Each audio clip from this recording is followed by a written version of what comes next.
Hey everyone, welcome to the eve of CPI inflation, which comes out at 5:30 a.m. tomorrow. That is in less than 12 hours. In fact, it's in about 10 hours and 45 minutes. So in this video, I'd like to talk about some reasons for optimism. And I figure there's nothing like being optimistic about inflation than, a glass of wine with a P on it. So cheers and good luck tomorrow because we need it. White wine. All right. So, what are some reasons to be optimistic about inflation? Well, we need some optimism in life, even more than the 60% off coupon code, the largest coupon code we've ever had before, because, well, there's just lots of pain. So, what do we got? Well, here is a chart that literally says underlying reasons for optimism on inflation. And I'm like, that belongs in this video. The chart of reasons to be bearish on inflation didn't make it into this video. Anyway, so truthfully, this chart is actually quite interesting. The New York Federal Reserve has a measure of underlying inflation, and it historically leads what CPI does. So you could see here on the far left, you kind of get a little bit of rise here before you get a rise. You get a rise here before you get a rise. And it's not 100% perfect. Like over here, I was noticing, I go, oh, you kind of had a little bit of a drop before you had the big drop, right? But underlying inflation collapsed over here. And then you see CPI kind of trend down with it, right? So, pretty decent a chart. In fact, you see here, which I think is the most interesting part, is that the white line is CPI and represents potentially a 6-month lag of inflation. When you look at underlying inflation, you actually see that it started to turn. So this is, I wouldn't call this the most perfect chart. I think there are definitely some flaws in it. But for a Bloomberg chart, and put it looks well put together, it doesn't seem that bad. Look, I think that it's probably right in the fact that underlying inflation probably has peaked. Now, does that mean CPI will come down? Well, technically, it should. And that's because if we go back to the last time this was this high, we could do this thing called a spread analysis on this. And what you do is you look at where inflation is now and what underlying inflation is now, and that spread is about 2.2%. That's the largest difference between the two that we've seen since 2009. Now, it took CPI about 9 months to fall then. So probably not the greatest chart if we're really excited, and that's or really anxious, and that's that drop you see here on the left, where you saw the spreads widen between CPI and underlying, the blue line, and it took 9 months for it to actually bottom out. So some optimism, but probably not solely the best tool. Another reason for optimism is that usually break evens signal a peak, and then you get a subsequent drop in inflation 3 to 4 months after that. Well, we're kind of overdue. Like, we've had this massive drop over here that the massive drop ended over here between June and July. Well, if I'm even generous and I go July, which is month 7, and I add 3 to 4 months, that 3 months is October. That's the data we get tomorrow. And if you go for June, that's October for 4 months, right? So we should see this drop manifest ideally tomorrow. But we may not. That's just the weird thing about inflation. We just may not, who knows? Maybe this tick up we saw was the last inflation report, which was sort of the tick up. And this is sort of your 5-year break even, which usually precedes, a change in actual inflation. So we'll see. Here's another one that's interesting, and this is sort of a third reason to be optimistic, not so pessimistic. So far we've got two reasons. We've got the underlying, and then we've got break evens. The third reason has to do with less pressure in the pipeline. Basically, look, there are these surveys that are conducted. They're generally called ISM surveys, and they're either on services or manufacturing prices. And basically what they do is they go to like the purchasing managers at companies, and they're like, hey, how much are your input costs costing you? Are they costing you more, the same, or less than last month when we called you? And the managers respond, and they'll say, okay, well, it's actually costing us more money than it was last month. So you get a 1 rating. Oh, it's actually costing us the same. So you get a 50 basis point rating. Oh, it's costing us less. So you get a 0 rating. And then they do that with, hundreds of different managers, and they come together with this chart that basically averages it. And anytime you get a reading of under 50, you're deemed to be in recession. And you can see that the prices paid for manufacturing, not yet services, which we expected that goods inflation would collapse first, and then services inflation would collapse. Well, right on cue, you can actually see manufacturing prices paid under 50 here in the recessionary realm. And you also see that services is off peak. So both of these are off peak. So that's not bad. That's our third reason for bullishness on inflation. Now, obviously, we have to take before reason number 4. We got somebody here from Sweden listening at 3:41 a.m. I hope you're getting your sleep. If right now that's earlier than when I wake up. That's pretty early. Until diesel goes down, inflation will continue to rise, but nobody talks about it. Just regular fuel. Well, that's not true. In fact, I made a whole video dedicated to diesel like 2 weeks ago, and then other people started copying my Tucker Carlson clips because Tucker had like a pretty dramatic kind of intro, like, the world has 25 days of diesel left. But the thing is, CPI literally has a headline number that says CPI minus energy, right? Like, people are aware that energy costs are high. People are aware that diesel prices are high and there's a shortage. And in shortages, prices go up. That's how a free market economy works. But we have more than just a diesel problem. So cheers to having a lot of problems. Hey, you know what? I don't think there's a problem with having lots of problems. Nobody's perfect. And to think Biden would give tax credits for EVs. Hey, it's really helping prop up Tesla stock. So, number 4, reason for optimism. Number 4, reason for optimism. Rising mentions of lower input commodity raw material costs by management in guidance and conference calls. Now, it's important to know that this ends really like, it looks like September 30th. Maybe they have October in there. So you're really not getting the latest earnings calls. So I don't think this is like that last bar is really a complete representation. But I do think it's interesting that they draw this blue trend line, which seems like it totally ignores conveniently the far right chart, bar, I guess.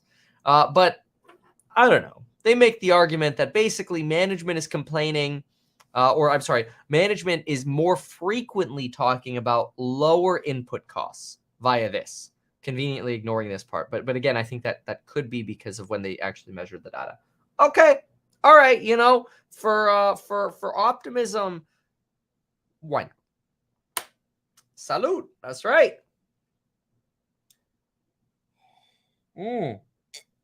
Markets applied Kevin's Black Friday coupon code today. Jeez, man.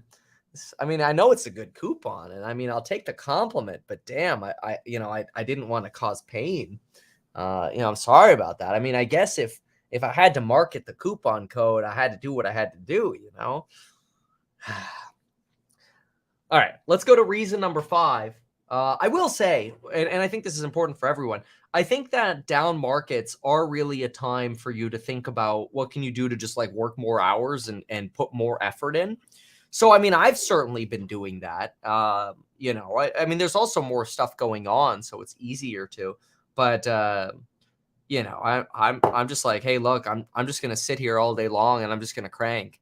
And whether that's on phone calls, dealing with house hack or working on financial advisor stuff. Or it's making new lectures, right? For me, it's just like, what can I do to just try to provide more value? And so we've got a huge lecture dump coming out in a few weeks, which is really exciting. A lot of new content. I always love posting new content, like especially in the lectures. It's different than on YouTube. And we could talk like candidly, I feel like here on the lives, but you make a YouTube video, it's like it's gotta be like, oh yeah, people want to click on it, whereas like lectures, you could just focus on like just really good. And I think all the videos I make on the YouTube channel are great, but with the lectures, it's like, hey, should you use an LLC or an S corp? Like that. How many views do you think my video would get on YouTube if I post that on YouTube? LLC or S corp, or Kevin's strategies for tax mitigation at year end, whatever. Like, I don't know. Those things don't do so well. Anyway, okay, reason number 5 for potentially hopium on lower inflation. Dun, dun, dun, dun, dun.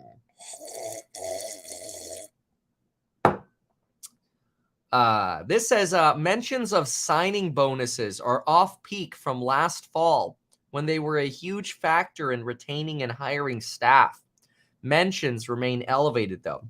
Yeah. So basically what they're saying is nobody needed to do signing bonuses over here because people were just thankful to be able to get a job. And now we're having to do less signing bonus talk in conference calls. And we're certainly off peak, which is beautiful, but we're definitely still at relatively high levels compared to where we were before the pandemic in 2017, 18, and 19. So, like, if we were at today's levels then, it'd be on the higher side, right? So that's interesting. It's nice to see this inflection point. I think that's reason number 5. I'm pretty sure that was reason number 5. Somebody here says don't drive. What do you mean? I got to get back home. Anyway, so reason number 6, single figure. I never understood why they call it single figure, but I'll just go with it. Commodity. Oh, because it's under 10% as opposed to double digit. I get it. See, look at that. If I weren't live, I would have just rolled right past that one. Yeah, what good are self-driving cars? Come on. Anyway, somebody wanted to know what we're drinking. This is some white wine, and it's got 13% alcohol, and I'm pretty sure it's less than $15. Now I gotta ask Lauren. Hold on. Lauren. Oh, let's find out. Yo, how much the wine?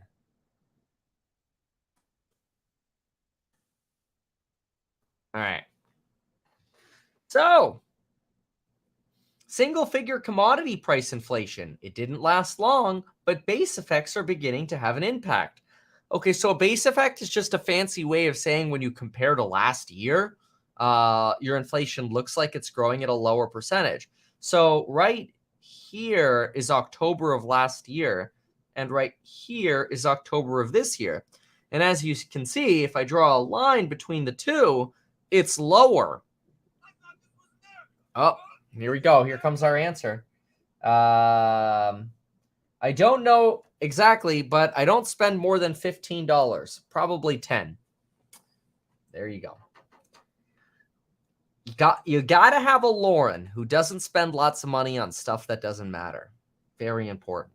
Get yourself a Lauren. All right. So, commodity price inflation down. Great. And look, trend down. Very good. Longer term trend, down.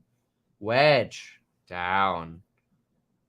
Yeah, that's pretty good. That's good. All right. What's next? Oh, yeah. Okay. So those are all the reasons to be optimistic. However, you always have to add a little bit of pessimism, which I always like to offset by reminding you about the 60% off coupon code down below. It's the biggest coupon code we've ever had. And if you have any questions or you want a custom bundle or something that you don't see on the website, just email me at kevin@meetkevin.com. We'll take care of you. Anyway, so somebody has to, of course, put a chart out there that just has to put some negative spin on all these great charts that we've looked at, okay? Great freaking charts that we've looked at. And what do we have here? Bad news. And this is where they say if inflation comes in any higher month over month than 0.3 to 0.2, it's going to be above the Fed's inflation target. Now, this is where a lot of people say, well, the Fed just needs to suck it and raise their inflation target to like 3% as opposed to 2%. But, lately I've been trying to tell Jerome Powell to suck it, and he just says, son, take the beating. These are the current targets for inflation. And as you can see, they're actually higher than what we've been used to, especially on a month-over-month basis, which I'm hoping is really wrong. My personal goal is that number comes in at 0.4, but my goals mean nothing. CPI year over year at 7.9. I think if we can meet that expectation and be under 8%, hey, why not? I'll take it. Yeah, so that's my presentation on inflation optimism. So cheers to that. If you have any questions, maybe I'll answer some. We did just see BTC recover from 15.5 to 16.2, which is kind of cool.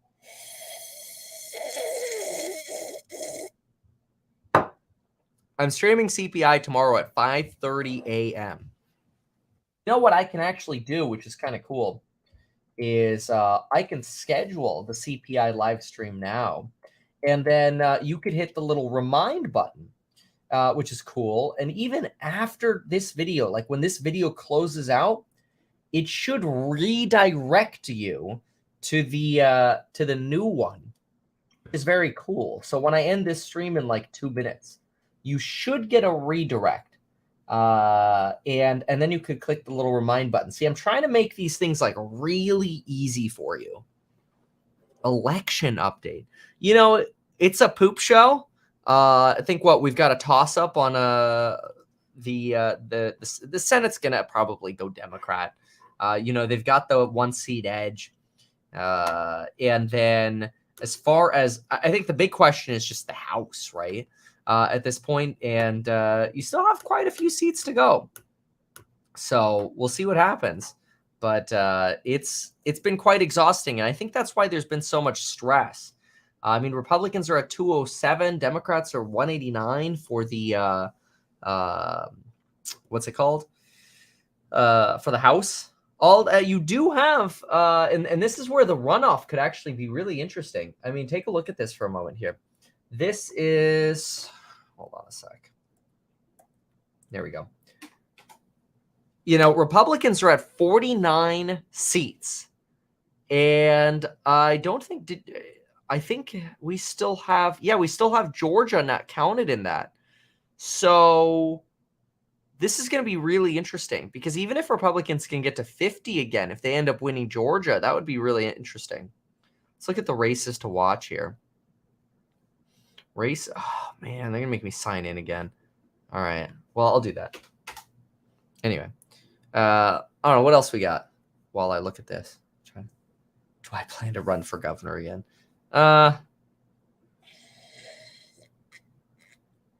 Probably not until I'm like really old.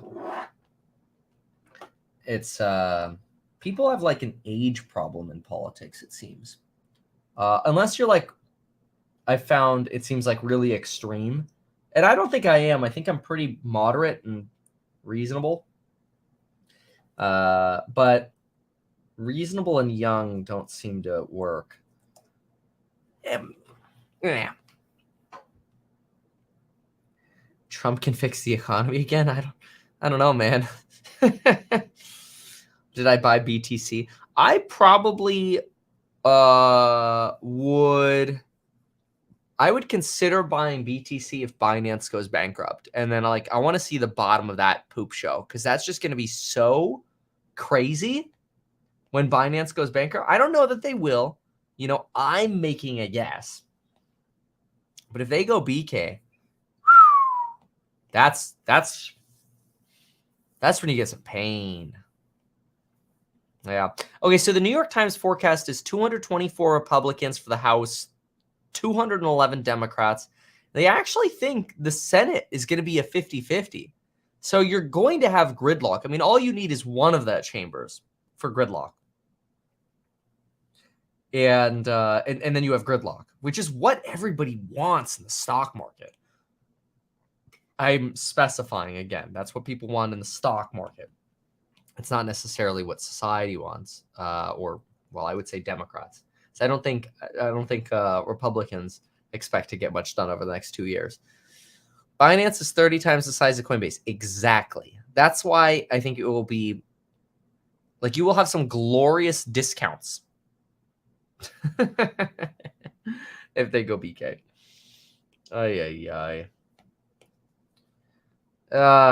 Where things stand, Republicans were picking up seats and headed towards an expected House majority as of late Wednesday, but the Senate remained undecided amid signs the GOP gains were narrow and Democrats had fended off the midterm red wave many have anticipated. The results of Tuesday's election revealed voter anxiety. Blah, blah, blah. All right, so still waiting. Democrats flipped some seats. Republicans flipped some seats. Senate remained undecided. Democrats flipped a key seat in Pennsylvania, while Republicans held on to Ohio, Wisconsin, and Florida, but 3 remaining Senate races remained too close to call. Poll workers continued to count Arizona and Nevada, while the Georgia Secretary of State confirmed that neither candidate passed the 50-vote requirement.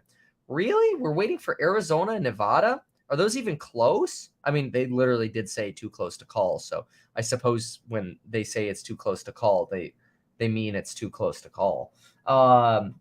So that would be, whoa, the Republican is leading by 18,000 votes in Nevada. Wow, interesting.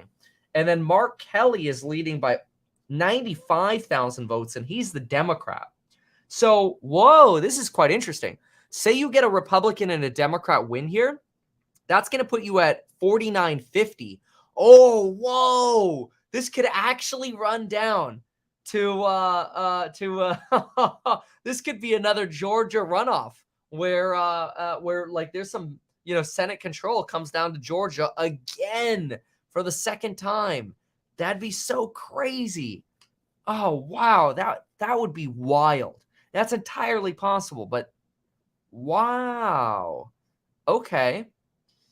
Where was I reading more about this? Okay, yeah, here. Republicans need just 5 net seats to regain a majority in the House of Reps and end 2 years of Democratic control. Even if Republicans ultimately prevail, the strong Democratic performance in the face of President Biden's poor job approval ratings is remarkable. Yeah, that's a fair statement.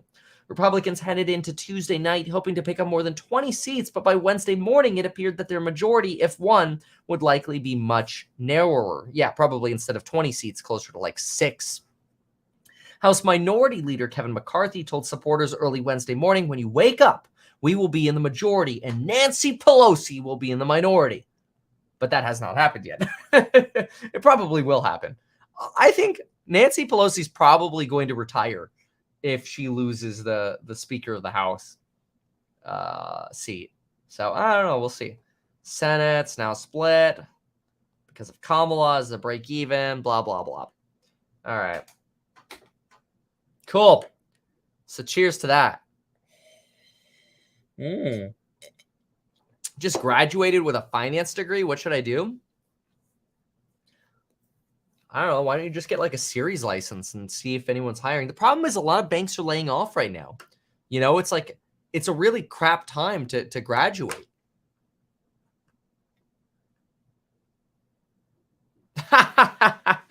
If you like BTC at 69, you'll love it at 6.9. That's a good one. Oh, man. Did Win report? Let me see here. Yeah, I think Win was today. Maybe intern for Meet Kevin. That's true. metkevin.com/jobs. Yeah, Win did report.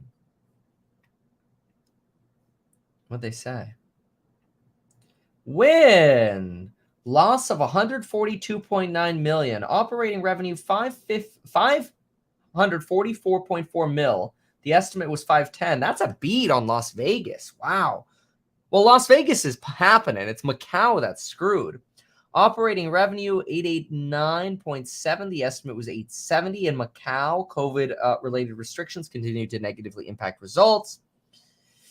Macau were 40 mil revenues, decreased from 90. Wow. Just a complete collapse of Macau revenues. Q3 loss narrows, overall revenue falls. They missed on EPS.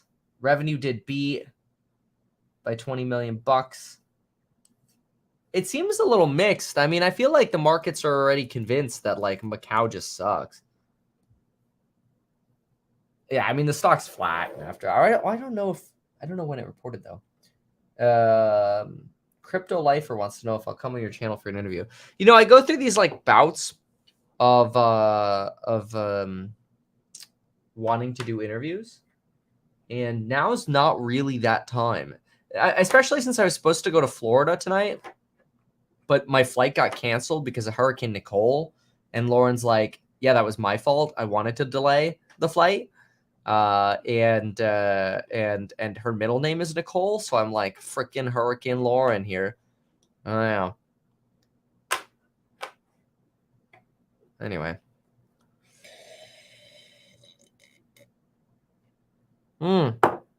Well, folks, I hope you appreciated the optimistic insight into inflation. You know, I wish I had lots more money to go buy stuff. Hey, I just joined. How do you think the market will react if CPI is better or worse than expected? You should watch my Fed video from earlier where I literally pull up JPM's expectations, and I think they're actually reasonable expectations. If I could pull it up right now, I would, but it seems to be relatively inconvenient for me to do that at the moment because I found it.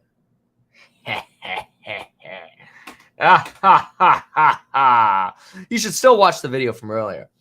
But basically, 30% chance we go down 2 to 3% on the S&P 500 if we print above. 40% chance we match and the S&P actually goes higher on a match. I actually agree with JPM on this. I think we're coming in at 7.7 and 4. Okay, so put that on a post-it note somewhere. Drink to that, okay? Drink to a miss. 4 on the month over month and 7.7 on the headline. I'm going to be there 5:30 in the morning tomorrow, and I'm going to scream. If you want to see me scream and squeal, come tomorrow at 5:30. Now, when I hit end on this, I'm flying to Florida, 4 a.m. today, Hollywood. Oh, shoot. That's awesome, dude. Hollywood. Yeah, I'm flying to Orlando. Although I have no idea when I'm actually going to fly there now because everything's messed up. Might end up being like Monday or something. Anyway. Yeah, so I'll see you all tomorrow at 5:30. Now, listen, here's what's going to happen. I'm going to end this live stream, and then you're going to get a little pop-up that shows the CPI live stream with the blue house hack background. Click that. Click the remind button, and I'll see you there. And if you miss the notification because you're sleeping like a weenie, that's okay. I'm jealous. Just watch it when you wake up. Goodbye, everyone.